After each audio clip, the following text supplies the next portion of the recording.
আমার ভাইয়েরা, আমার বন্ধুরা, আল্লাহর নবী মেরাজের সফর শেষ করে দুনিয়াতে এসে যখন কুরাইশদের কাছে দাওয়াত পৌঁছালেন, তখন তারা বিশ্বাস করলো না। তারা আল্লাহর নবীর কাছে উল্টা প্রশ্ন ছুড়ে দিল, তাহলে তুমি যদি যেতে পারো, তুমি যদি মসজিদে হারাম থেকে আকসায় যাও, তাহলে বলো দেখি মসজিদে আকসার রূপরেখা কেমন, মসজিদুল আকসা দেখতে কেমন।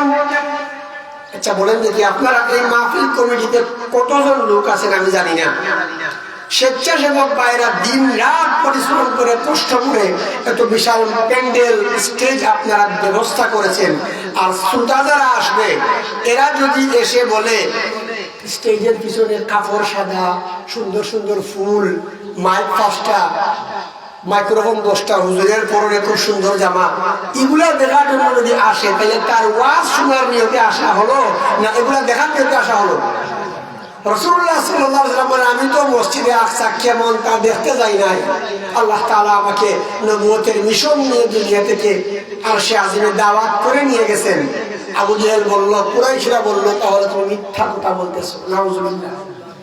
আল্লাহর হাবিব সাল্লাল্লাহু আলাইহি ওয়াসাল্লাম কাবা ঘরের মাতাফে জাবের রাদিয়াল্লাহু আনহুর বর্ণনায় হাদিস, অত্যন্ত চিন্তিত হয়ে বসা আছেন, এদের উত্তর কেমনে দেই? আর রাসূলুল্লাহ সাল্লাল্লাহু আলাইহি সাল্লামকে তারা প্রশ্ন করবে, আর নবীজি উত্তর না দিয়া চলে যাবেন, আল্লাহ কি বরদাস্ত করবেন? আল্লাহ রাব্বুল আলামিন ঘোষণা করেন, জিবরাইল তুমি যাও, পুরা বাইতুল মুকাদ্দাস মসজিদ তুলে ধরে আমার নবীর চোখের সামনে নিয়ে রাখো। আমার নবী বাইতুল মাকদিস দেখে দেখে আবু জেহেল কুরাইশদের উত্তর দেবেন। জিবরাইল আলাইহিস সালাম পুরা বাইতুল মাকদিস মসজিদ তুলে ধরে আল্লাহর নবীর চোখের সামনে রাখলেন। আল্লাহর নবী বাইতুল মুকাদ্দাসের মসজিদের দৃশ্য দেখে দেখে আবু জেহেল এবং কুরাইশদের প্রশ্নের উত্তর দিয়েছেন। আমার ভাইরা, আমার বন্ধুরা, এই মেরাজের ঘটনা অত্যন্ত বিশাল। আল্লাহ রাব্বুল আলামিন বলেন, সুবহানাল্লাযী আসরা বিআবদিহি, আমি আমার নবীকে ইসরা করিয়েছি, আমি আমার নবীকে মেরাজ করিয়েছি। এতটুকু অংশ যদি কেউ অবিশ্বাস করে, বিশ্বাস না করে, তাহলে অবশ্যই সেই ইমানদার নয়, মুনাফিক। আমার ভাইরা, আমার বন্ধুরা, আল্লাহ রাব্বুল আলামিন আল্লাহর নবীকে কোন কাইফিয়তে ইসরা করিয়েছেন তা আমার আপনার মাথায় ঢুকবে না। এজন্য আল্লাহ তাআলা সূরা বনী ইসরাইল শুরু করেই বলেছেন সুবহানাল্লাহ। অত্যন্ত সুন্দরভাবে, অত্যন্ত বিচক্ষণতার সাথে আল্লাহ পাক সূরা বনী ইসরাইলের শুরুতে তুলে ধরেছেন সুবহানাল্লাযী আসরা বিআবদিহি। অর্থাৎ সমস্ত দুর্বলতা, সমস্ত অক্ষমতা থেকে মুক্ত আল্লাহ রাব্বুল আলামিন আল্লাহর নবীকে ইসরা করিয়েছেন, এটাই ছিল সত্য। এবার আল্লাহর নবীকে আল্লাহ তাআলা কেমনে ইসরা করিয়েছেন, কেমনে মেরাজ করিয়েছেন, এটা আমরা শুনবো, আমরা পড়বো, আমরা জানবো। আমাদের ঈমান বাড়িয়ে দেবেন কে?